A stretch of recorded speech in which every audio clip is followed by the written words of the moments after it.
Olá! Após um ano de sua publicação, o novo Código de Processo Civil passa a vigorar em março de 2016. O novo código promete ser mais eficaz na hora de resolver os conflitos, dar mais agilidade aos processos e ser mais digno com o ser humano. Mas quais serão mesmo, de fato, as mudanças que irão beneficiar a população? Esse é o assunto do programa Opinião de hoje.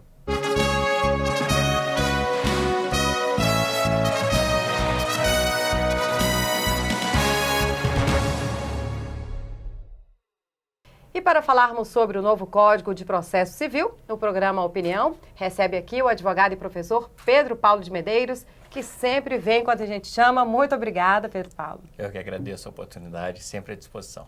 E é um assunto que ele está muito preparado para falar. E também a advogada e professora e também presidente da Comissão de Estudos Processuais da OAB, Cláudia Quintino. Muito obrigada, seja bem-vinda. Eu que agradeço.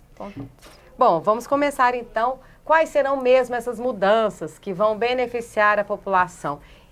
A gente começa falando da data, né? O código, o atual, que passa a vigorar em 18 de março, né? Teve bastante mudanças, mas ele tinha 42 anos, né, Pedro Paulo? Antigo, né? Não que seja velho, né? Porque mas a mesma idade. 42 anos não chega a ser tão velho. Não. Mas já é um Código de Processo Civil que acaba sendo considerado defasado, porque ele regulava matérias que eram interessantes para a sociedade da época do início de 1970. Não é? Desde então, o Código de Processo Civil ele sofreu algumas alterações, foram alterações nós chamamos de fatiadas, não é? De tempos em tempo ele sofria modificações, aperfeiçoamentos, de acordo com a dinâmica social, com a necessidade que a sociedade demonstrava que houvesse na legislação, mas ele nunca foi modificado como um todo, somente em fatias, como já disse. E agora nós temos um novo Código de Processo Civil que regula a vida em sociedade no âmbito patrimonial, no âmbito do direito civil.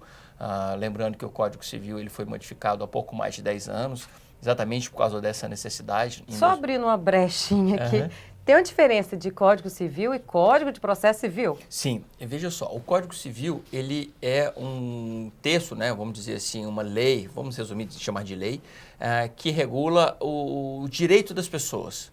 O direito, em regra, patrimonial, o direito pessoal das pessoas, vamos colocar assim dessa forma. E nós tivemos um novo Código Civil se iniciando em 2002. Então, nós temos um Código Civil que iniciou a vigência em 2002. E como é que eu aplico essa lei que fala dos direitos das pessoas? Eu tenho que ter um procedimento para isso, um processo para isso. Um meio pelo qual eu aplico essa lei, que é o Código Civil, que é o que nós chamamos de direito material. Então, o instrumento pelo qual eu aplico é o processo. Então, eu também tenho que ter uma outra lei, um outro diploma, que regula a aplicação do Código Civil. E aí, então, é o chamado Código de Processo Civil. Ele regula a aplicação do Código Civil, lógico, de uma forma muito resumida. Então, esse novo Código de Processo Civil agora passa a vigir no dia 18 de março. Isso foi uma decisão do Conselho Nacional de Justiça, do Superior Tribunal de Justiça, que discutiram se iniciaria a vigência 17 de março ou 18 de março, e ficou decidido que no dia 18 de março inicia-se a vigência do novo Código de Processo Civil. Portanto, todo ato que tiver que ser praticado a partir de então tem que ser de acordo com o novo Código de Processo Civil. Ok. Cláudia, esse novo código representa mesmo um avanço? Olha, na minha opinião, sim. Eu tenho me declarado sempre aí uma fã desse novo Código de Processo Civil. É claro que uma legislação tão grande, né, uma legislação codificada e muito extensa, então traz algumas falhas, deixa de regulamentar matérias que poderiam ter sido resolvidas, mas em geral eu acho que o novo Código de Processo Civil traz boas modificações, traz bons ares, traz bons princípios, traz uma lógica muito favorável à advocacia, né? Tem pontos muito favoráveis à advocacia. Eu acho que vai contribuir para um processo mais célere. Agora, é claro que a gente não pode também colocar na responsabilidade do novo código a solução de todos os problemas do processo, né? Enfim, os problemas vão continuar existindo, nós vamos continuar tendo um judiciário abarrotado, né? A gente continua tendo problemas de estrutura, de organização, mas sem dúvida nenhuma o novo código vem para contribuir com a melhora. Eu acredito muito que alguns avanços vão acontecer, né? Aliás, uma das propostas, né, do novo código é dar mais agilidade aos processos. E uma dessas medidas, né, para dar mais agilidade é a conciliação, né, Pedro Paulo?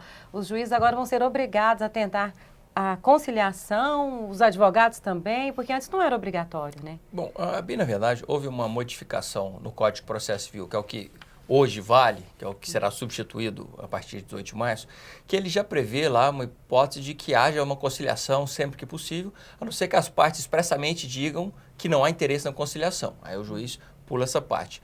Mas, em regra, já no Código de Processo Civil atual, já se prevê, ou pelo menos sugere-se, que os juízes designem as audiências de conciliação, tá? Mas hoje, no novo Código de Processo Civil, isso passa a ser algo muito mais premente. Por quê? É uma tentativa de você resolver o conflito entre as partes e você evitar que isso demande do judiciário que tenha que ficar mais 5, 10 anos decidindo aquela questão, poderia ser resolvido numa tentativa de conciliação.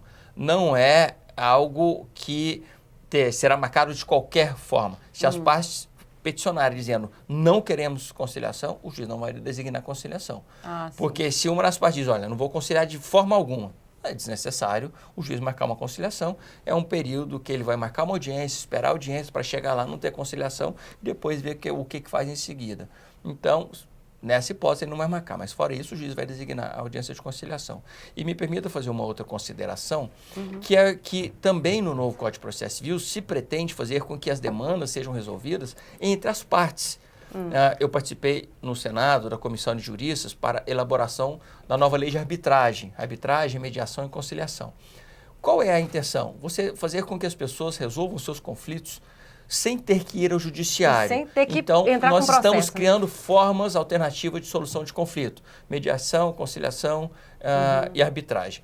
Mas o que o novo Código de Processo Civil diz? Olha, vamos tentar conciliar, vamos tentar resolver entre as partes, olha, vamos tentar mediar, vamos fazer com que as partes cheguem a um consenso, cada um perde um pouquinho, mas se resolve o problema, muito melhor do que uma grande demanda, um bom acordo é sempre melhor que uma boa demanda, essa máxima não existe por acaso.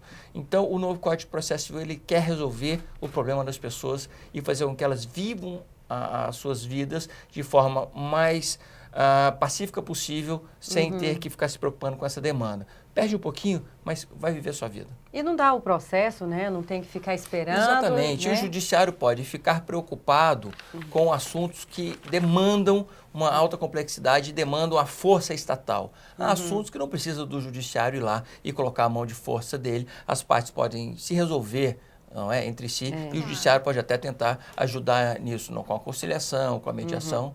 Tá? E até a arbitragem. Não acontece no judiciário. A arbitragem é quando você tem um árbitro, que seria um juiz que não é juiz concursado, resolvendo o problema entre as partes, como um árbitro. Mas o próprio judiciário, ele depois, se as partes não cumprem aquilo que foi decidido numa arbitragem, o judiciário manda cumprir. Ou seja, o próprio judiciário, ele incentiva dar concretude àquilo que foi resolvido na arbitragem. Ou seja, o judiciário, ele quer resolver o problema das partes. E é menos, né? Um processo a menos também, menos papel. E vai cuidar do que precisa do judiciário. Sim. Bom, tem trabalhista, tem condomínio, tem muita mudança. A gente vai para um breve intervalo. Daqui um pouquinho a Cláudia vai falar o que é que muda.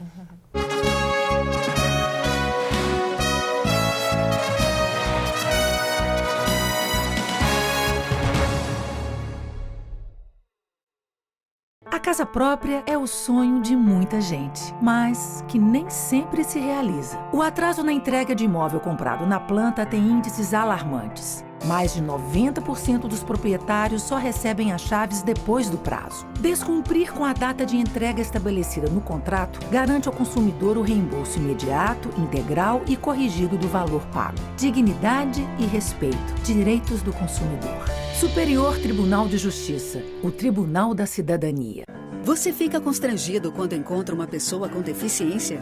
Então, está na hora de mudar. Deficiência não é doença e essas dicas são para você. Ao encontrar uma pessoa cega, toque em seu braço e se apresente antes de começar a conversa. Para caminhar, coloque a mão da pessoa cega no seu ombro ou no cotovelo dobrado. Deixe que ela acompanhe o seu corpo. e avise com antecedência sobre a existência de barreiras. Nunca faça carinho ou dê alimentos ao cão-guia. Ele está trabalhando para o cego e não pode ser distraído. O cão-guia também pode entrar em qualquer ambiente público. É um direito garantido por lei. Cidadania é saber conviver com as diferenças.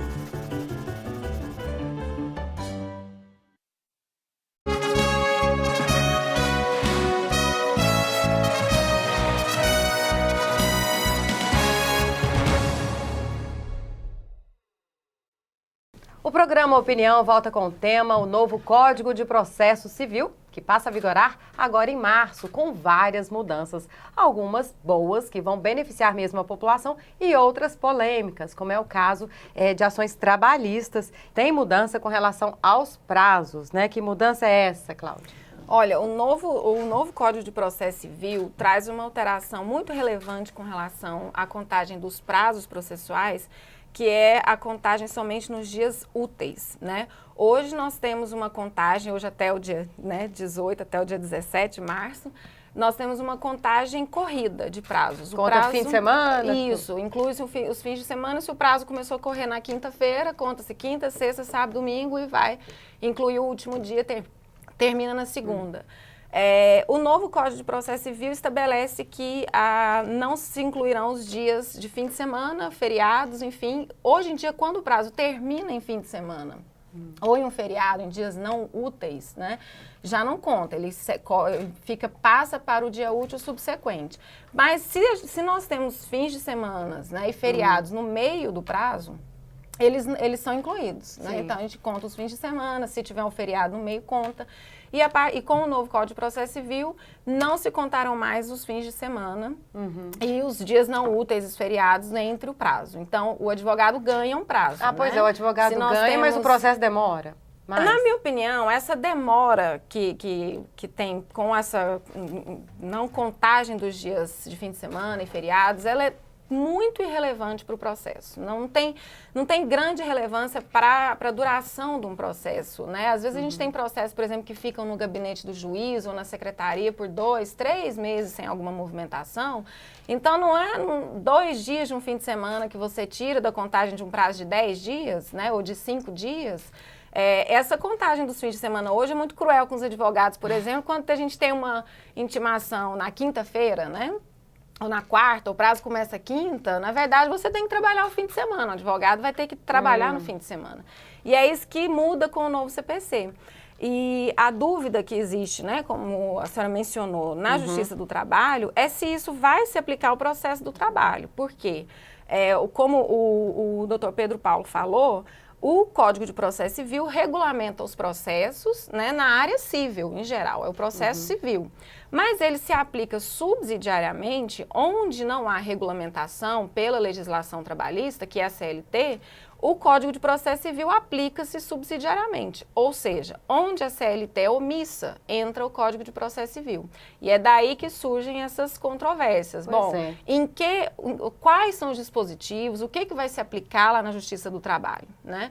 E uma dos questionamentos é esse, se essa contagem dos dias úteis, essa alteração também se aplicaria lá. Eu já adiantaria que os rumores é que nesse caso isso não vai aplicar na Justiça do Trabalho em virtude da celeridade lá do processo trabalhista. O entendimento é que isso há uma dilação do prazo, sendo no processo civil, a meu ver, isso tem pouca relevância, né? Agora, o entendimento é que no processo do trabalho que preza por uma celeridade assim, extrema, né, mais do que no processo civil, é claro que todo processo tem que ser rápido, tem que ter uma duração razoável, mas lá na Justiça do Trabalho a coisa é realmente um pouquinho acelerada. Ou seja, então, vai ter problema aí. Em princípio, é uma situação polêmica, mas me parece que vai haver alguma dificuldade para aplicar essa regra lá na Justiça do Trabalho. Bom, Pedro Paulo, isso aí é sério, né? Porque é uma legislação entrando na outra que, pelo que eu entendi... Eu vou colocar mais... Pode acontecer, isso vai dar problema. Vou colocar mais uma pimenta na sua discussão. Há algumas situações no Código de Processo Penal, A gente está no civil, mas está no penal e do trabalhista. Em que eu aplico uma parte do Código de Processo Civil. Há algumas coisas do Código de Processo Civil que eu aplico no processo penal Em ações penais, eu uso o Código de Processo Civil também subsidiariamente. Onde o Código de Processo Penal não trata da matéria, eu aplico o Código de Processo Civil. Está lá no artigo 3º do Código de Processo Penal. Então, a pergunta é, o Código de Processo Civil novo, ele vai ser aplicado também ao processo penal atual? Bom, vai naquilo que ele não conflitar com o Código de Processo Penal. Perfeito. E aí eu faço a mesma indagação e eu mesmo tento responder. Mas só para colocar a dúvida que nós estamos vivendo hoje, é que nos corrói, os prazos no Código de Processo Penal vão ser contados em dias úteis? Ou nós vamos também tirar os feriados e final de semana? Porque, igual a doutora Cláudia falou, tá, para o advogado é um prazo a mais, é um respiro. Mas para aquele que está lá no presídio, às vezes esperando, conta também? É aí que tá. Para ele, o prazo de prisão dele, não. O prazo de prisão dele é contínuo.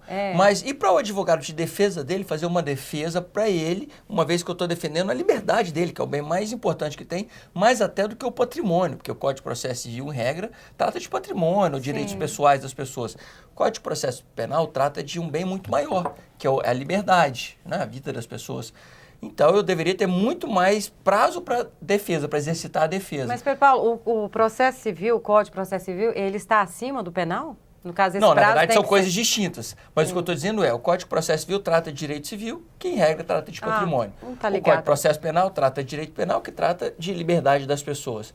Então, em tese, eu tinha que dar muito mais privilégio ao direito de defesa exercitado pelo advogado no Código Penal e Processo Penal. Sim. Então, eu acho que eu tinha que dar mais prazo para o advogado exercitar o que ele tem que fazer, dando mais prazos para ele. Então, eu tinha que aceitar que essa contagem nova do Código de Processo Civil também fosse aplicada a partir de agora no Código de Processo Penal, ou seja, somente dias úteis. É muito melhor para o advogado, muito melhor para a defesa. Só que no Código de Processo Penal atual está expressamente dito, a contagem não é em dias úteis. Eu conto o feriado, eu conto o final de semana. Então, se eu olhar os dois, eu digo, não, mas o Código de Processo Penal, ele já trata da matéria. Eu não vou usar o Código de Processo Civil porque eu já tenho a matéria tratada. Mas o Código de Processo Civil é mais benéfico e é mais recente. Então, quem vai decidir isso? Supremo Tribunal Federal, porque vai ter que dar uma interpretação constitucional diante de uma regra constitucional da ampla defesa. Qual favorece mais a defesa do acusado? O Supremo que vai decidir. E espero que ele decida dizendo, aplica o Código de Processo Civil sendo em dias úteis.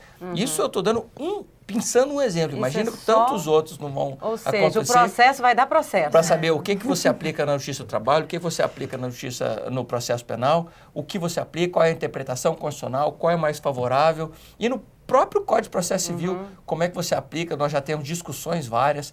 Eu tenho uma lei agora aprovada no último mês que já veio a mexer no novo Código de Processo Civil, que nem entrou em vigor ainda. Já modificaram o novo Código de Processo Civil em algumas coisas, porque os tribunais superiores disseram, olha, do jeito que está vai atrapalhar nosso trabalho.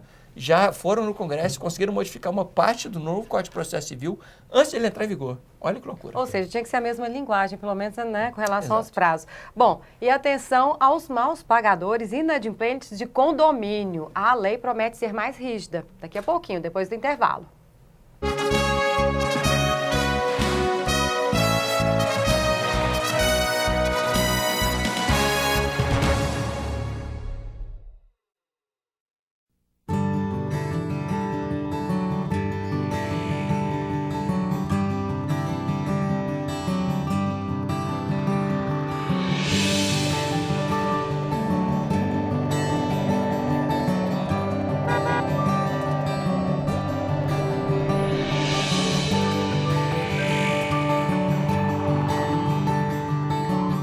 A generosidade no trânsito é um gesto contagiante capaz de criar uma grande corrente do bem. Agora que Goiânia chega a 1 milhão de veículos, é a sua consciência que faz essa corrente crescer com mais força.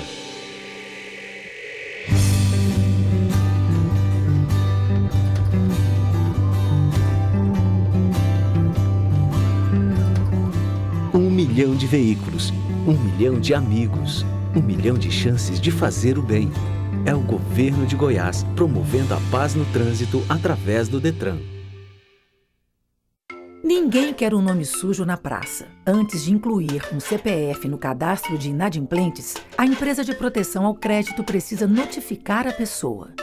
Se a dívida foi quitada, o credor tem a obrigação imediata de tirar o nome da lista de devedores. Procure sempre mais informações sobre os seus direitos. Dignidade e respeito. Direitos do consumidor. Superior Tribunal de Justiça. O Tribunal da Cidadania.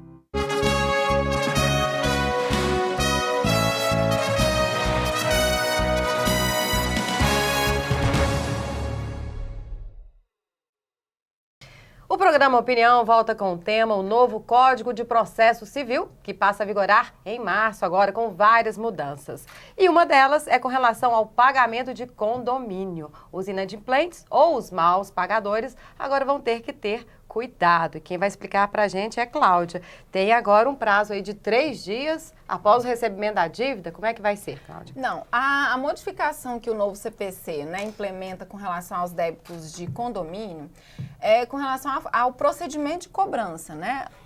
No Código de 73, a gente tinha uma regulamentação especial que essas cobranças de condomínio estavam sujeitas a um procedimento sumário dentro do CPC, que era um procedimento um pouco mais rápido, um pouco mais célebre, mas ainda dentro de uma ação que a gente chama de ação de conhecimento, que é uma ação em que há produção de provas, demora mais um pouquinho. O novo CPC traz ele dá a categoria de título executivo para os débitos de condomínio, que é a grande modificação. E o que significa isso? Significa que vai haver a possibilidade de executar direto os débitos condominiais. E aí, esse prazo de 3 dias é um prazo de 3 dias para pagamento, que na verdade é um prazo que já existe no CPC para execuções de títulos extrajudiciais, que é o caso dos débitos de condomínio. Só para entender, Cláudia, 3 dias após o recebimento da dívida. Após o recebimento da notificação, da citação do processo. Não é do atraso. Não é do atraso. Assim, o sujeito, quando ele chega a ser executado, né, o condômino que chegará a ser executado, ele já está inadimplente há algum tempo. Então, o condomínio vai tomar as providências, né, para cobrar essa dívida e antes ele tinha que entrar com essa ação, né, de conhecimento que tramitava pelo rito sumário e a partir do dia 18, a ação vai ser uma ação de execução, que muda muito a rapidez do procedimento, né? Então, o juiz vai despachar a petição mandando pagar. Né? E é mandando a pessoa pagar no prazo de 3 dias. E pode hipotecar bens, né? Exatamente. O débito de condomínio também permite, há um diferencialzinho com relação à penhora, né, dos imóveis. Então, é algo que realmente torna bem mais célere, bem mais eficaz a cobrança do condomínio. Então, vai ficar mais difícil a enrolação, né, daquele devedor, do condômino inadimplente. Isso é bom, né? É também bom, porque a gente vê com bons olhos, porque, de fato, o débito de condomínio que vem ali naquele boleto é algo que está fundado na convenção de condomínio. Enfim, há os requisitos para se permitir a execução, né? Faltava a definição legal, que antes não tinha, e agora passa a ter. E assim, tem casos, né, Pedro Paulo, de condôminos que ficam 2, 3 anos sem pagar, né, e aí os outros condôminos pagando, né, isso é injusto. Aí, no caso, você acredita que vai, assim, dar processo lá em cima com relação a essa mudança? Bem, vamos saber como é que vai ser a aplicação, não é, do novo Código de Processo Civil no tocante a essa parte, como dissemos agora há pouco. Nós vamos ter que aguardar alguns anos, pelo menos uns 5 a 10 anos, até que os tribunais superiores sedimentem o entendimento de como é que vai ser aplicado cada regra nova do novo Código de Processo Civil. Porque o que acontece? Foi feito um novo Código de Processo Civil lá no Congresso Nacional, com várias pessoas sentadas e pensando, cada um pensando uma coisa quando pôs no papel. Como disse agora há pouco, já modificaram o novo Código de Processo Civil antes de ele entrar em vigência. Então, vai demorar uns 10 anos até os tribunais superiores dizerem exatamente como é que você aplica cada um, qual é exatamente o poder de cada juiz, porque o juiz agora com o novo Código de Processo Civil, ele vai ter um poder discricionário, ele vai ter algumas coisas que ele vai poder decidir de acordo com o bom senso dele. Sim. Então, vai ter que se adequar, né? Bom senso, um limite, e quem vai dizer isso? Os tribunais superiores. Quem é que uniformiza e padroniza a aplicação da lei no Brasil? Os tribunais superiores, Superior Tribunal de Justiça e Supremo Tribunal Federal. O Supremo Tribunal padroniza a interpretação constitucional, não é? Então, o Superior Tribunal de Justiça que vai padronizar a aplicação do novo Código de Processo Civil. Então, nesse caso concreto dos condôminos, Lógico, nós já vamos começar a aplicar o novo Código de Processo Civil, mas dúvidas que aparecerem vai demandar um tempinho até os tribunais superiores, o Superior Tribunal de Justiça, dizer exatamente como é a correta aplicação. Mas, respondendo a sua pergunta feita logo ao início, sem dúvida, se você tem um débito geral de um grupo e só uma parcela paga, lógico que quem deixa de pagar está aumentando o débito daqueles custo, outros. Alguém vai ter que pagar essa conta. Se eu não estou pagando, eu sou uma parte do todo, eu sou um condômino, os outros vão ter que pagar por mim e eu vou estar usufruindo do bem. Isso realmente é muito injusto e é por isso que eu tenho lei para regulamentar a convivência em sociedade. Justamente. E como disse a professora Cláudia, não é à toa que eu vou poder, na hora de cobrar, pegar o bem desse condômino ou apartamento, seja o que for, pegar esse próprio bem para pagar a dívida do condomínio. Ou seja, você está usufruindo do bem e não quer dividir as despesas? Então tá bom, me dá esse bem aqui para pagar as despesas. Gostei dessa mudança. Achei ela bem justa mesmo. Bom, outra mudança, gente, é com relação à pensão alimentícia. De acordo com o novo código, fala que após a decisão judicial, depósito de pensão deverá ocorrer em 3 dias. No caso de não pagamento, o devedor será preso no regime fechado. Antes já era assim ou não, Cláudia? A possibilidade de prisão do devedor de alimentos, ela sempre existiu, né? Existem algumas vias para se cobrar o débito de alimentos. Muitas pessoas pensam que a prisão é a melhor forma, mas na verdade, quando o devedor de alimentos ele tem um emprego fixo, ou é servidor público, a via mais fácil é fazer um desconto em folha, né? Fazer lá um desconto na folha de pagamento e já mandar, já direcionar aquele pagamento para a criança ou para o menor ou para quem quer que seja o credor dos alimentos. Então, as modificações que a gente tem com relação à cobrança do débito alimentar são mais no sentido de corroborar o que a jurisprudência já vinha fazendo, né? A prisão já era possível. Aliás, é um assunto que eu quero falar, jurisprudência. A prisão já era possível, mas o novo código, ele assenta uma regra que já era inclusive simulada pelo Superior Tribunal de Justiça, que é a regra dos últimos 3 meses de pensão alimentícia, né? Se o devedor de alimentos ele não paga, ele pode ser preso por conta dos últimos 3 meses de pensão, contados da data do ajuizamento da ação. Né? Então, é algo que o STJ já tinha definido e o novo código assenta a regra. E essa possibilidade de prisão não chega a ser uma novidade, porque já existia, mas a regulamentação dada pelo novo CPC melhora. Havia uma dúvida sobre se esse procedimento poderia ser feito nos mesmos autos do processo onde a pensão foi fixada, ou se havia necessidade de se abrir um novo processo, porque as reformas que o CPC tinha sofrido não tinham deixado isso muito claro. Né? Então, um juiz aplicava de um jeito, uma vara de outro, um tribunal entendia de um jeito, o tribunal de outro, e aí o CPC resolve o problema. Agora ele regulamenta. Regulamenta, diz que tem que ser tudo nos mesmos autos, torna mais célere, coloca fim a essas discussões, porque eu também acho que não faz muito sentido os tribunais ficarem gastando tempo para interpretar a norma de processo. Né? O ideal é que os tribunais gastem tempo para interpretar as regras do direito das pessoas, o direito material, como o professor Pedro Paulo colocou. Então, a tentativa é assentar, colocar fim a algumas dúvidas que existiam. Essa também ajudou a população, Ajuda né? a população bastante. Todo mundo falando a mesma língua, em termos né? de procedimento, dá mais segurança jurídica, as pessoas podem prever com mais facilidade como que a coisa vai andar no judiciário. Tá lá, então, não pagou não? Melhor. Não vai pagar não? Então tá, vai corre ser o risco de prender, não tem jeito. Antes podia ser preso, né? Bom, só pra gente encerrar rapidinho aqui, Pedro Paulo, é a questão da jurisprudência, né? Agora com o novo código, a jurisprudência passa a valer mesmo, porque antes usava-se, mas não era oficial, né? O que é a jurisprudência? Só para os nossos telespectadores entenderem. A jurisprudência na verdade, um conjunto dos julgamentos dos tribunais a respeito de um certo assunto. Eu tenho um assunto tal, vai lá um recurso, o tribunal julga. Aí esse mesmo assunto, com outras partes, mas o mesmo tema, chega lá de novo. De tanto ele julgar o mesmo assunto, eu começo a criar vários precedentes sobre o mesmo tema. Então, isso vira uma jurisprudência sobre aquele tema. Então, seja, a Corte tal de Minas usou, a Corte de Goiás pode usar também? Pode usar também, mas na verdade, quem se carrega de uniformizar e padronizar é o Tribunal Superior, é o Superior Tribunal de Justiça, que ele está acima de todos os tribunais. Ele é para isso, o Tribunal Superior é para uniformizar a aplicação da lei. Sim. Então, de tanto o Superior Tribunal de Justiça dizer como é que se aplica tal artigo da lei, acaba que os tribunais inferiores e o juiz acabam tendo que seguir essa jurisprudência. E o novo Código de Processo Civil, ele orienta para que o façam, porque nada adianta cada juiz julgar de um jeito, cada tribunal estadual julgar de um jeito, se o Tribunal Superior já diz que a aplicação é no sentido X. Então, vamos todo mundo julgar no sentido X para ter segurança jurídica. Então, é isso. Há uma orientação para que se sigam as orientações jurisprudenciais dos tribunais superiores sedimentadas. E agora é oficial, tem que seguir mesmo, né? Bom, infelizmente nosso tempo acabou, que o processo, gente, olha, dava outro programa, várias páginas aqui com as mudanças, mas a gente pegou, assim, os mais polêmicos, né, talvez os que interessem mais a população. Eu gostaria de agradecer muito aqui, né, as presenças de Cláudia Quintino, que é presidente da Comissão de Estudo do novo Código de Processo Civil da UAB. É uma comissão que ainda está sendo formada, né, Cláudia? Muito obrigada pela sua presença. Eu que agradeço mais uma vez, muito obrigada.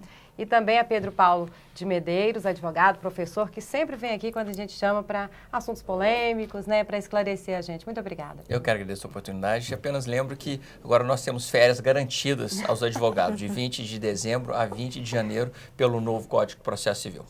Esqueci de mencionar, as férias aumentaram, né? Antes agora era só até dia 2 de janeiro? Na verdade era só aquele recesso entre Natal e Ano Novo. Agora nós temos garantidas e regulamentadas pelo novo Código de Processo Civil, de 20 de dezembro a 20 de janeiro. Férias merecidas. Sim.